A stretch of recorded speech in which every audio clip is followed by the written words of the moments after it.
నేను చెప్పాను, నేను పడుకున్నాను రోడ్డు మీద. వాళ్ళు పోలీసు ఏమంటారంటే, నేను సార్ మీకు కష్టం అయిపోతుంటారు, తొక్కి చంపేయండి అన్న. వదిలేయండి సార్, మీకు ఈజీ కదా,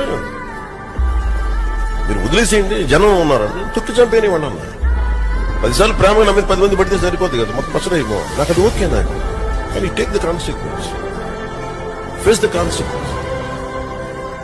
జగన్ ఏమనుకుంటాడంటే, నాకు ఎవరు ఎదురు లేనప్పుడు పోలీసులు కూడా అర్థం చేసుకోవాలి, పోలీసు ఉన్నతాధికారులు కూడా అర్థం చేసుకోవాలి. You're accountable to people, you're answerable to people, you can get అవే.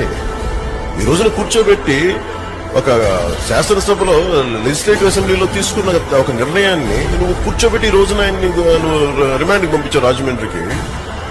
రేపు పొద్దున మీకు ఆ పరిస్థితి జరగదు మీరు ఎందుకు అనుకుంటున్నారు? ఇంత ఇసుక దోపిడీ చేశారు, మేము వదులుతామంటే మిమ్మల్ని, నేను వదులుతామనుకుంటున్నా, నువ్వు రా చూద్దాం, రా యుద్ధమే, రా నువ్వు యుద్ధం కోరుకుంటున్నావు కదా, అలాగే పోలీస్ అధికారులు కూడా చెప్తాం సార్, చూద్దాం రోడ్డు మీద ఇక్కడి నుంచి రోజు మీకు మేము వస్తాం, మేము with in the constitution guide lines and democratic spirit పోకుండా ఫైట్ చేస్తాం. మీరు నిలబడండి దానికి.